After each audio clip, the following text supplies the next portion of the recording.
सगळ्यांचं स्वागत आहे।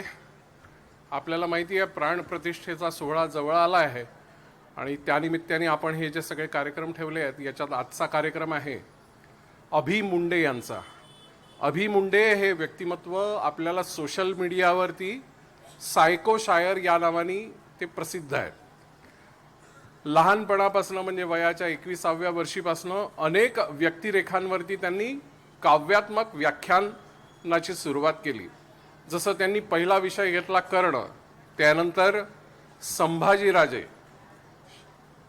त्यानंतर आत्ताच्या परिस्थितीला धरून मर्यादा पुरुषोत्तम श्रीराम यांचाही व्यक्तिरेखा त्यांनी काव्यात्मक व्याख्यानातून आपल्यासमोर मांडली आहे।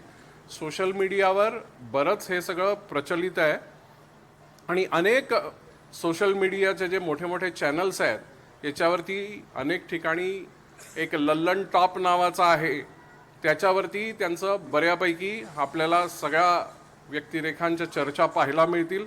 अशा तऱ्हेचं हरहुन्नरी व्यक्तिमत्व आपल्यासमोर आहे। आपण एकदा जोरदार टाळ्या वाजवू। विशेषतः युवक वर्गामध्ये ते अत्यंत पॉप्युलर आहेत, प्रसिद्ध आहेत आणि आपल्याला सगळ्यांना आता त्यांच्या बोलण्यातून बाकी सगळ्या गोष्टी लक्षात येतीलच। मी आपल्या मंडळाचे कार्यकर्ते पोहळे यांना विनंती करतो की त्यांनी अभि मुंडे यांचं पुष्पगुच्छ देऊन स्वागत करा।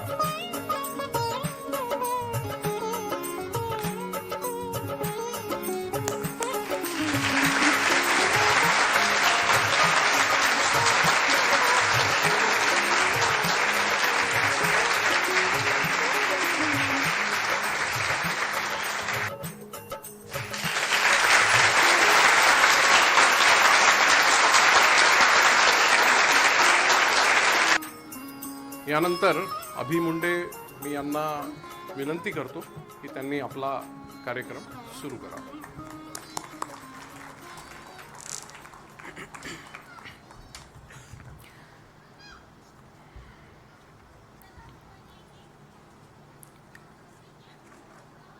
दक्षिणे लक्ष्मणो यस्य वामे तु जनकात्मजा पुरतो मारुतिर्यस्य तं वन्दे रघुनन्दनं लोकाभिरामं रणरङ्गधीरं राजीवनेत्रं रघुवंशनाथं कारुण्यरूपं करुणाकरन्तुं श्रीरामचन्द्रं शरणं प्रपद्ये। बोलो सियापति रामचंद्र की, पवनसुत हनुमान की। आई राजा सदानंदीचा येळकोट येळकोट। कारसेवक अजूनही आहेत नाही का? तर प्रथमतः दक्षिणामूर्ती परिसराचं खूप धन्यवाद की महाराष्ट्रात पहिल्यांदा माझ्या कवितेची दखल जर कोणी घेतली आहे तर नागपूरकरांनी घेतली आहे।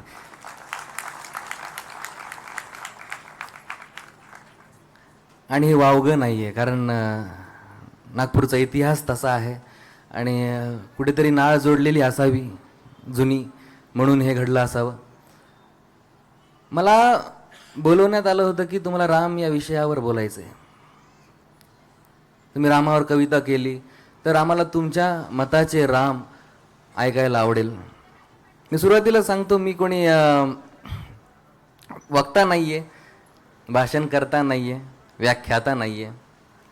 मी तुमच्यातच बसलेला एक माणूस आहे, इथे येऊन बोलतोय, त्यामुळे तितकं सोपं ठेवण्याचा मी प्रयत्न करणार। आणि दरवेळेस कविता सादर करतो, पण आज पहिल्यांदा बोलायचा तुम्ही मला एक चान्स दिलाय, म्हणून तुम्हा सर्वांचे धन्यवाद। आणि तुम्हा सर्वांसाठी तुम्ही टाळ्या वाजवा, कारण खूप दिवसांना असा समुदाय एकत्र येताना पाहिलाय मी। सुरू करण्या अगोदर एक छोटीशी सूचना की जेव्हा अशी लोक जमा होतात तर त्याचे दोन कारणं असतात। एक, ज्यात टाळ्या वाजतात त्याला कार्यक्रम म्हणतात, एक ज्या टाळ्या वाजत नाहीत त्याला क्रियाक्रम म्हणतात। तर ते तुमच्या हातात आहे की याला कार्यक्रम बनवून ठेवायचं आहे की याचा क्रियाक्रम करायचा आहे, ठीक आहे?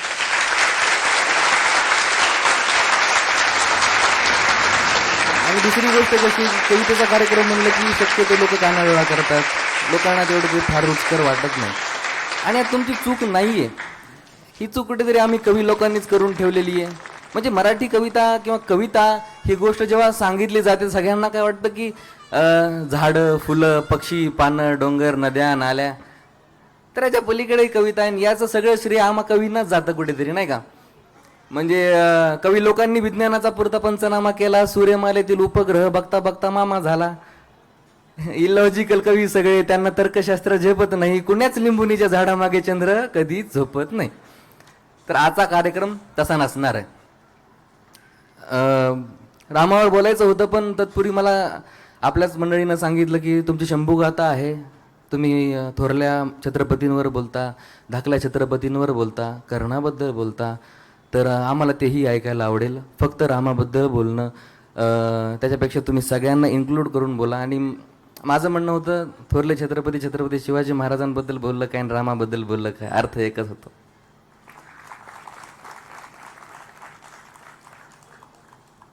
कारण जेव्हा शंभूगाथा लिहित होतो तेव्हा एक गोष्ट जाणवली की रामाच्या किंवा राम या शब्दाच्या सगळ्यात जवळचं पात्र जर आजपर्यंत आपण इतिहासात पाहिलं असेल तर ते फक्त मला जाणवली म्हणजे छत्रपती शिवाजी महाराज.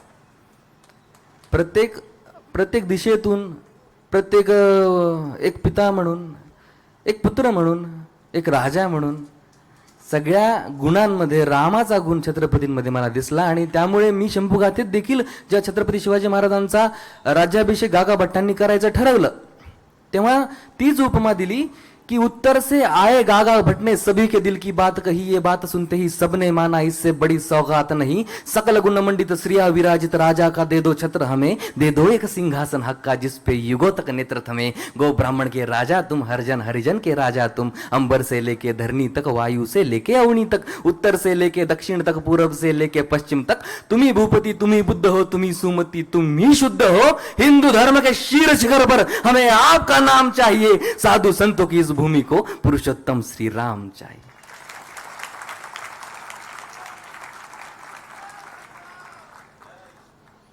कुठेतरी ते जाणवलं म्हणून ते लिहिलं. आणि जे राम मी तुमच्या समोर मांडायला आलोय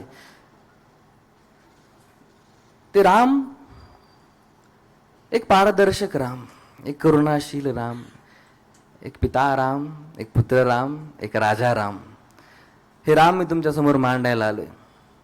मला खूप लोकांनी प्रश्न विचारला, व्हिडिओ पाहिला, कविता ऐकली. कविता तुम्हाला शेवटी ऐकवणारच आहे मी, पण खूप लोकांनी विचारलं की तुम्ही जे विचारता की तुम्हाला राम समजलाय का, तर आमचा प्रश्न आहे की तुम्हाला राम म्हणजे काय वाटतं, तुमच्यासाठी राम कोण आहेत. म्हटलं बाबा रे, मला राम कळेल इतका मोठा मी नाहीये, पण एक गोष्ट कळते की म्हटलं तर राम शून्य आहे, म्हटलं तर राम ब्रह्म आहे. शून्य याकरिता की ज्या माणसाला कशाचा लोभ नाही, ज्याला कशाचं त्यागाचं दुःख नाही, जो कशातच नाहीये आणि तरीही सगळीकडे उरतो. त्यामुळे कुठेतरी रामात मला शून्य दिसतो. आणि ब्रह्मांड म्हणजे रामाशिवाय या जगाला अर्थ नाही, म्हणून मी त्याला ब्रह्म देखील म्हटलेलं आहे. कवितेमध्ये मी म्हणताना प्रत्येक वेळेस म्हटलं की तुम्हाला जर राम बनायचंय किंवा राम या शब्दाच्या जवळ जायचंय तर काम क्रोध के भीतर रहकर तुमको शीतल बनना होगा. ही जी वासना आहे, हे जे काम आहे, आजूबाजूला जे सगळं दिसतंय तुम्हाला, याच्यामध्ये तुम्हाला राहावं लागतंय. तुम्ही कलियुगात राहताय. काम क्रोध के भीतर रहकर तुमको शीतल बनना होगा, बुद्ध भी जिसकी छाव में बैठे वैसा पीपल बनना होगा. बनना होगा ये सब कुछ और वो भी शून्य में रहकर प्यारे, तभी तुमको पता चलेगा थे कितने अद्भुत राम हमारे. मी त्या कवितेला सुरुवात करणार आहे, पण जशी आपली फरमाईश होती थोडंसं आपल्या रामाच्या वक्तव्याला खंडन करून संभाजी महाराज तुमच्यासमोर ठेवण्यासाठी मला सांगितलं होतं, ते एकदा तुमच्यासमोर मांडतो आणि परत आपण राम या विषयाकडे येऊ. चालेल? होतं काय की जेव्हा श्रीकृष्ण आणि राम यांची प्रतिभा घेतल्यानंतर काय होऊ शकतं, तर याचं उदाहरण म्हटल्यानंतर मला महाराष्ट्रात दोनच नावं दिसतात. एक छत्रपती संभाजी महाराज, एक छत्रपती शिवाजी महाराज. संभाजी महाराज लिहिताना जाणवत होतं की मी कर्ण वाचलेला आणि वाचत होतो कर्ण आणि दिसत होते मला संभाजी महाराज. लिहित होतो कर्ण आणि जाणवत होते संभाजी महाराज. इतकं कसं साम्य असू शकतं. जेव्हा कर्ण लिहिला होता तेव्हा एक गोष्ट जाणवली की जेव्हा रुद्र जन्माला येतात तेव्हा सगळं जग त्यांच्या विरोधात उभं असतं. त्यांच्यासोबत जर काही उभं असतं तर फक्त ही कुदरत, हे जे निसर्ग आहे हे त्यांच्यासोबत मला उभं राहताना दिसलं. त्यामुळे सुरुवात की मी कर्णाकडनं केली होती की त्या रात्री जेव्हा कर्ण जन्माला आला तेव्हा काय झालं असेल की कडकड कर विध्वंस मचाते उतरे सारे वज्र धरा पर सरसर गिरती वर्षा पहुंची जैसे तैसे वसुधा के घर तीनों लोक में मच गई हलचल समय ही ऐसा गुजरा था माँ जमुना भीतर एक बालक सूरज बनकर उतरा था. इतिहास का जो काला पन्ना सबने मिलकर फाड़ दिया धर्म के नीचे योद्धा को एक अधर्मी कहकर गाड़ दिया गाथा ये उस वीर की जिसके रोम रोम में दिनकर हो जिसे दाह मिला जीवन भर जैसे बेलपत्र बिन शंकर हो. लिहित होतो कर्ण, दिसायला लागले संभाजी महाराज. कारण रुद्र जन्माला घालणं ही पहिली गोष्ट सोपी गोष्ट नाहीये. कारण रुद्र जन्माला घालायचं काम आजपर्यंत दोघांना जमलंय, एक त्या शिवाला आणि एक या शिवबाला. त्यामुळं कुठेतरी महाराज लिहिताना जाणवत होतं की जर मला रामाच्या आणि कृष्णाच्या नीतीला कुठेतरी जस्टिफिकेशन म्हणूया ते द्यायचं असेल तर मला पहिले ह्यांच्या चरित्रावर जे डाग लागलेत, छत्रपतींच्या चरित्रावर जे डाग लागलेत ते पुसायला पाहिजेत. कारण त्यांनं रामात आणि कृष्णामध्ये श्रद्धा ठेवली होती. म्हणून मी जेव्हा जेव्हा शंभूगाथा तुमच्यासमोर ठेवतो किंवा थोडक्यात ठेवण्याचा प्रयत्न करतो, मी बाकीच्या गोष्टी कधीच सांगत नाही, ज्या सगळ्या गोष्टी सगळ्यांना माहीत आहेत. मी फक्त तो एक संदर्भ सांगतो की ज्या संदर्भामध्ये तुम्हाला समजून येईल की छत्रपती संभाजी महाराज यांचं कर्तृत्व काय होतं.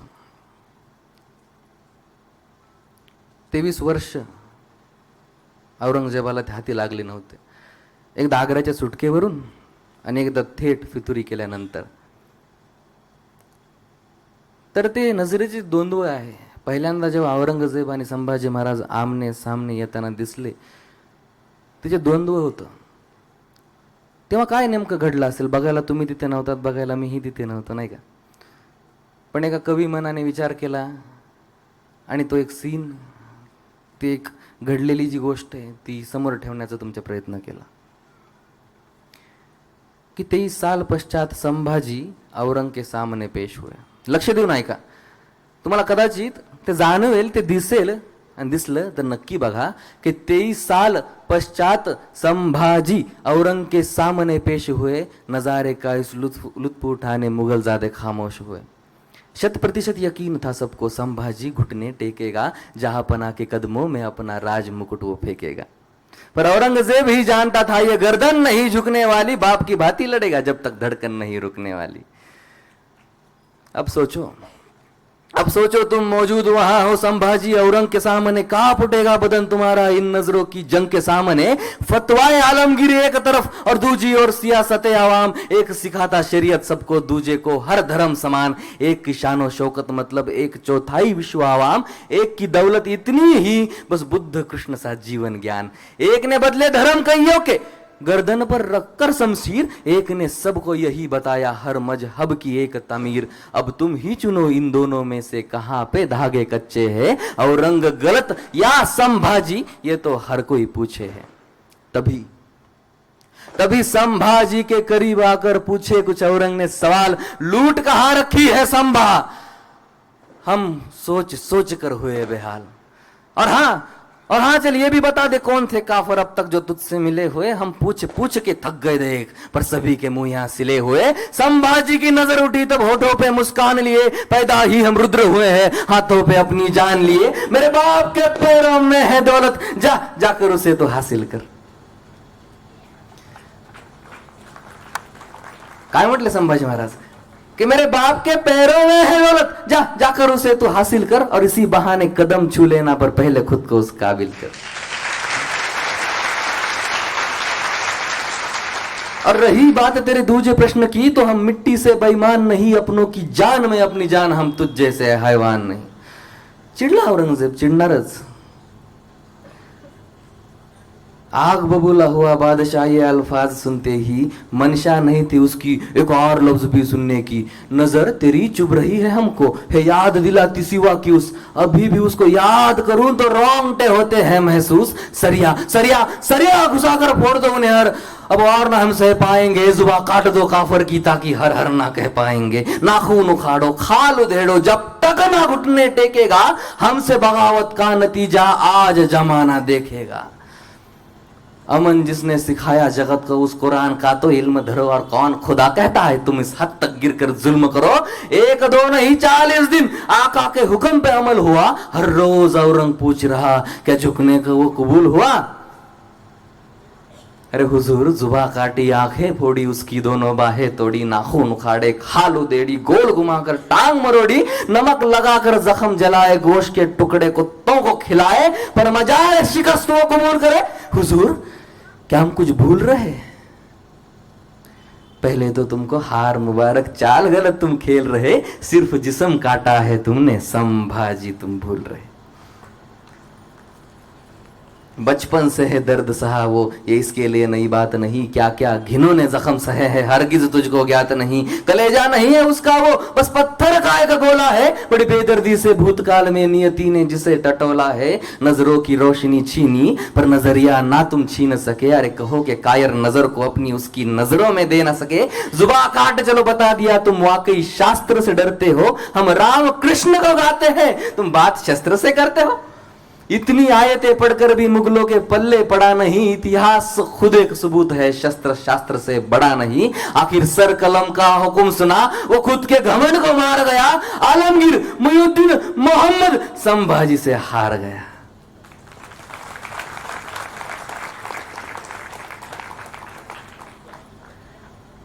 आणि म्हणून मला जाणवलं की कुठेतरी रामाच्या विषयावर बोलताना रामाचा आदर्श ज्यांनी ज्यांनी घेतलाय, मला त्यांच्यावर थोडंसं तरी बोललं पाहिजे, त्यांच्याबद्दल थोडंसं तरी बोललं पाहिजे।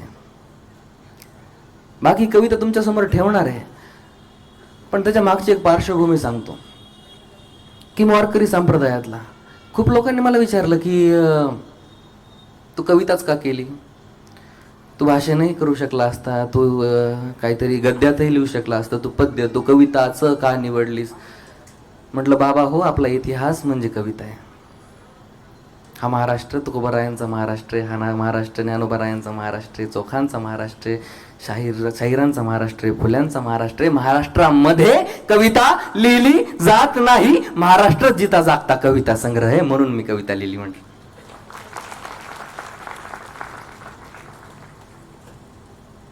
कारण रामाबद्दल खूप इतिहासकारांनी खूप व्याख्यात्यांनी खूप सुंदर सुंदर बोलून ठेवलंय, पण म्हणतात ना की जे न देखे ते रवी, ते ते ते ते, ते देखे कवी। तर कुठेतरी मला जाणवायला लागलं जेव्हा कवितेचा अभ्यास वाढत राहिला, तेव्हा जसं की समजा छत्रपती शिवाजी महाराज असतील, त्यांच्या युद्ध पातळीवर त्यांच्या युद्धाच्या कौशल्यावर खूप बखरकारांनी खूप इतिहासकारांनी खूप सुंदर प्रकारे काय काय लिहून ठेवलं, आणि ते अजूनही पाहिलं तर हुरूप येतं, वाचलं तर हुरूप येतं। पण उत्तरेतून जेव्हा एखादा कवी येतो आणि राजाच्या कौतुकासाठी म्हणतो कि साजी चतुरंग सैन अंग में उमंग धारी सरजा शिवाजी जंग जीतन चलत है, भूषण भनद नाद बिहद नगारन के नदी नद मद गैर बन में रलत है, ऐल बैल खैल पैल खलक में गैल गैल गजन की ठैल पैल सैल उसलत है, थारा सो तरने दूरी धारा पे लगत जी में थारा पर पारा पारा वार जो हलत है, तेव्हा वेगळंच स्वरूप येतं। म्हणून म्हटलं मी कविता निवडली, कारण कुठेतरी घरामध्ये संप्रदाय होता, घरामध्ये रामकृष्ण हरी होतं, आणि जे रामकृष्ण हरी मी लहानपणापासून ऐकत आलोय, त्यातल्या राम शब्दाचा अर्थ मला थोडासा बदलताना दिसायला लागला। मी प्रत्येकाला एकच गोष्ट म्हणतो की रामाच्या करुणेवर राम या शब्दाचा अर्थ अवलंबून आहे। चुकून रामाच्या पायाखाली मुंगी आली तर डोळ्यात पाणी यायचं, इतका करुणाशील राम होते। रामाच्या कर्तृत्वावर बोलायची गरज नाहीये, रावणाला मारलं, ह्याच्यापेक्षा मोठं कर्तृत्वाचं उदाहरण रामाबद्दल कोणीच देऊ शकत नाही। पण आजकाल जाणवत होतं की कुठेतरी ते रामकृष्ण हरी मधला माझा राम हरवत चाललाय। कारण मला माझ्या आजोबांनी एक गोष्ट सांगून ठेवली होती की घरात चौकटीच्या आत रामासारखं वागावं, चौकटीच्या बाहेर कृष्णासारखं वागावं। चुकून नाही कुठंच कधीच चौकटीच्या आत कृष्ण नको आणि चौकटीच्या बाहेर राम नको। कारण चौकटीच्या बाहेर जग आहे, समाज आहे, कलियुग आहे, चौकटीच्या आत परिवार आहे. तर तो अर्थ मला बदलताना दिसला. मग खूप लोकांना हेही विचारलं की तू राम समजून घेण्यासाठी कुणाकडे गेलास, तुला हे जे राम समजलं हे कुणाकडून समजलं? म्हटलं मी कोणत्या बाबा बुवाकडे नाही गेलो, कोणत्या विद्वानाकडे नाही गेलो, वारी करणाऱ्या एका शेतकऱ्याकडे गेलो. त्यानं मला पाराच्या वाट्यावर बसून 1-2 मिनिटात राम समजून सांगितला आणि माझ्यासाठी तोच एक राम आहे. म्हणून ही कविता रचण्याचा मी निर्णय घेतला. कुठेतरी त्यामध्ये कटाक्ष वापरले. कविता किती लोकांनी ऐकली, कोणी ऐकली आहे ती कविता मला एकदा सांगता का? ज्यांनी नाही ऐकली त्यांना कदाचित जाणवेल की याच्यामध्ये कटाक्ष, याच्यामध्ये तो किंवा कवी तीव्र बोलतो. पण कुठेतरी एक कवी म्हणून मी माझी भूमिका मांडायचा प्रयत्न करतो की ही भूमी कवींची आहे, भारतभूमी, महाराष्ट्रभूमी ही कवीची आहे. तत्पूर्वी तुम्हाला किस्सा सांगतो. रामधारी सिंग दिनकर खूप मोठे कवी होऊन गेले, राष्ट्रकवींची उपमा त्यांना दिली जाते. एकदा रामधारी सिंग दिनकर आणि नेहरू पार्लमेंटच्या पायऱ्या चढत होते. नेहरूंचा तोल गेला आणि नेहरू पडणार तोपर्यंत दिनकरांना त्यांना सांभाळलं. नंतर ते दोघं जाऊन खुर्चीवर बसले. नेहरू म्हटले, दिनकर साहेब आम्हाला धन्यवाद की तुम्ही आम्हाला पडण्यापासून वाचवलं.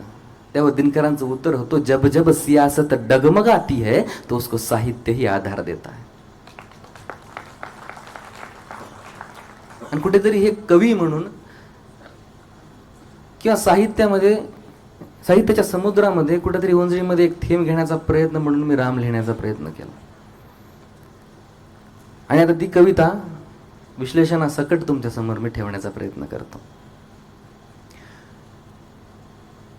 कविता सुरू कुठून करायची हा मोठा प्रश्न होता मला. पण झोपलेल्या माणसाला हलवून जाग केल्याशिवाय त्याला जाग येत नाही, आणि झोपण्याचं सोंग घेणाऱ्याला जागवता पण येत नाही. त्यामुळे मी सुरुवातच अशी केली की हात काट कर रख दूंगा, एक नाम समझ आ जाए तो कितनी दिक्कत होगी पता है, राम समझ आ जाए तो. भाई राम राम तो कह लोगे पर राम सा दुख भी सहना होगा. पहली चुनौती ये होगी कि मर्यादा में रहना होगा. और मर्यादा में रहना मतलब कुछ खास नहीं कर जाना है, बस त्याग को गले लगाना है और अहंकार जलाना है. अब अपने राम लला के खातिर इतना ना कर पाओगे और शबरी का जूठा खाओगे तो पुरुषोत्तम कहलाओगे.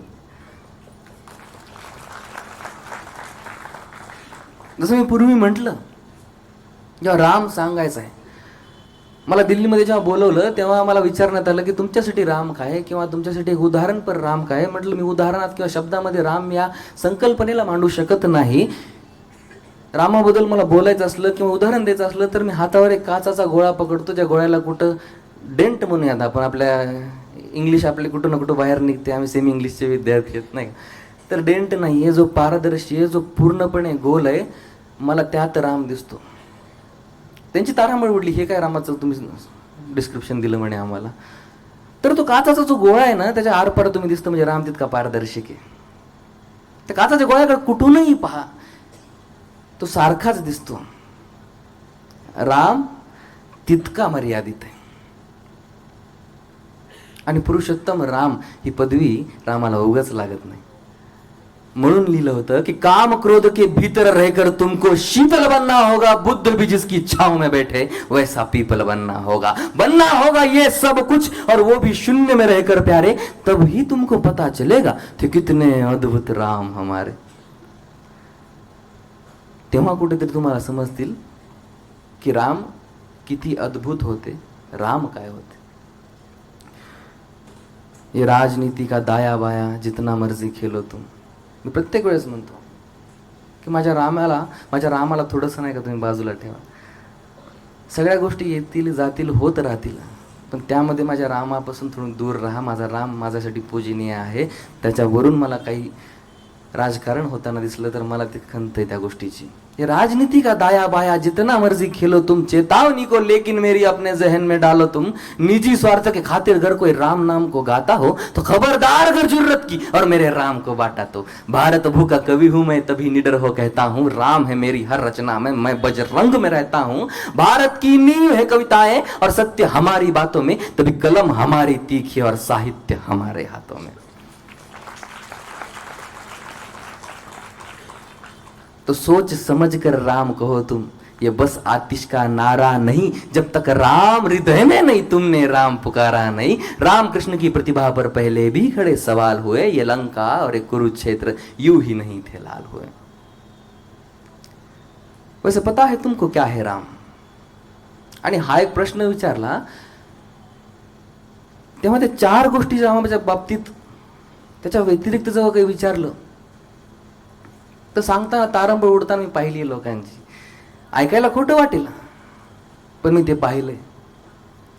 राम, लक्ष्मण, भरत आणि शत्रुघ्न, सीता आणि हनुमंतराय ह्याच्या पलीकडले राम कुणाला वाचायचे नाही आहेत किंवा वाचण्यात नाही आले असं मला तेव्हा जाणवायला लागलं.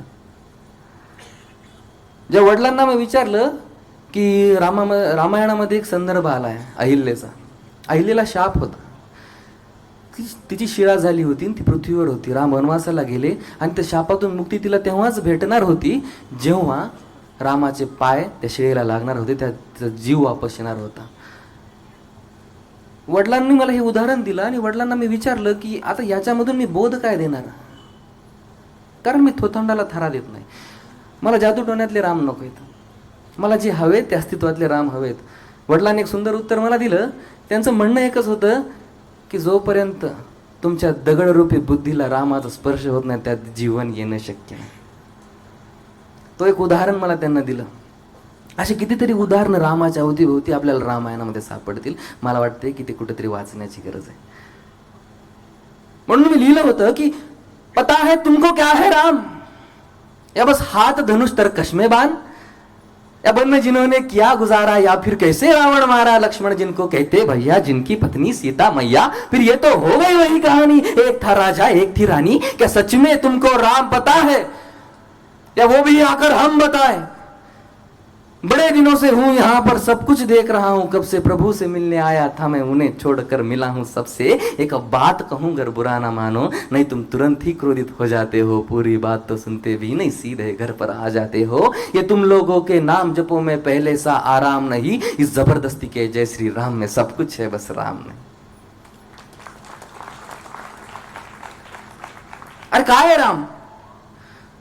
प्रसन्न हंसना भी है और पल पल रोना भी है राम, सब कुछ पाना भी है और सब पाकर खोना भी है राम.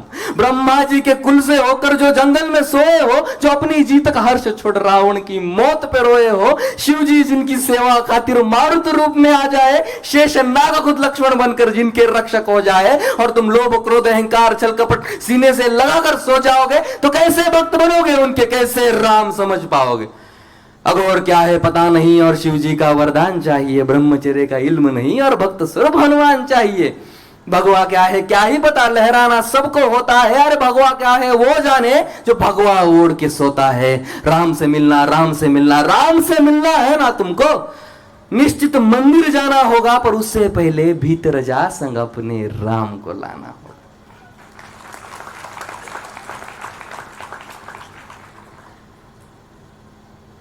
इथे माझी कविता संपते, पण त्यानंतर एक छोटंसं कडवं लिहिलंय, कारण 22 तारखेला फक्त एक प्राण प्रतिष्ठा नाहीये, एक सण आहे.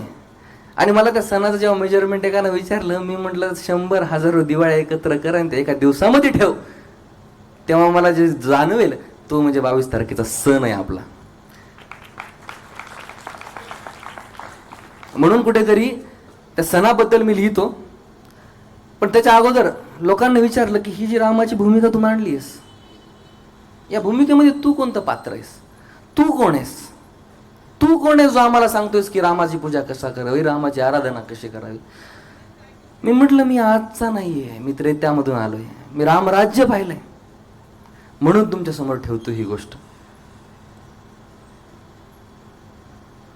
कि सोच रहे हो कौन हूं मैं, चलो बता ही देता हूं, तुमने ही तो नाम दिया था मैं पागल कहलाता हूँ, नया नया हूँ यहाँ पे तो ना पहले किसी को देखा है, वैसे तो हूँ त्रेता से मुझे कृष्ण ने कलयुग भेजा है. कि बात वहां तक फैल गई है, यहाँ कुछ तो मंगल होने को है, कि भरत से भारत हुए राज में सुना है राम जी आने को है. बड़े भाग्यशाली हो तुम सब. नहीं, वहां पे सब यही कहते हैं कि हम तो राम राज्य में रहते थे, पर तुम सब में राम रहते हैं. इसीलिए आखिरी की 4 पंक्तियां आपके सामने रखता हूं और आपसे विदा लेता हूं कि अवधपुरी का उत्सव है, अवधपुरी का उत्सव है, कोई कसर नहीं, सब खूब मनाना, मेरे प्रभु है आने वाले, रथ को उनके खूब सजाना, वो द्वापर में कोई राह तके है, मुझे उनको लेने जाना है, चलिए तो फिर मिलते हैं, बाकी हमें भी अयोध्या आना है। जय श्री राम।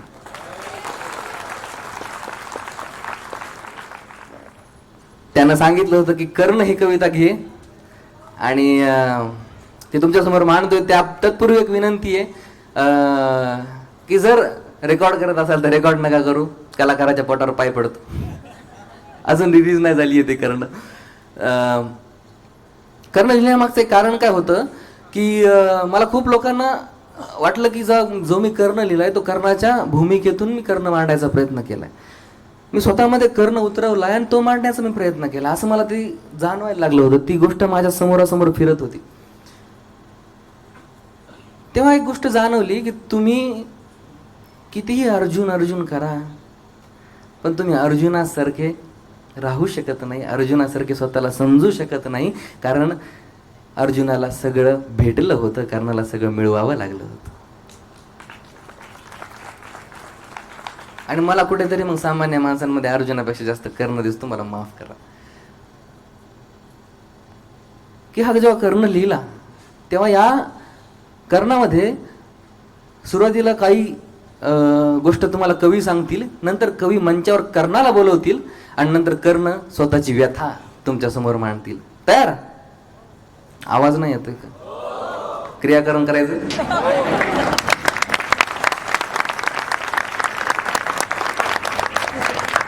जसं मी तुम्हाला सांगितलं की जेव्हा असे रुद्र जन्माला येतात, जेव्हा असे शूरवीर जन्माला येतात, तेव्हा सगळं जग त्यांच्या विरोधात असतं, माय बाप सगळे विरोधात असतात, पण काही जर त्यांच्या सोबत असतं तर ती फक्त निसर्ग त्यांच्या सोबत असतो. एवढं सगळं होऊन देखील यमुनेने कर्णाला बुडू दिलं नाही. ती रात्र कशी होती, ती रात्रीकडे एकदा तुम्ही लक्ष द्या.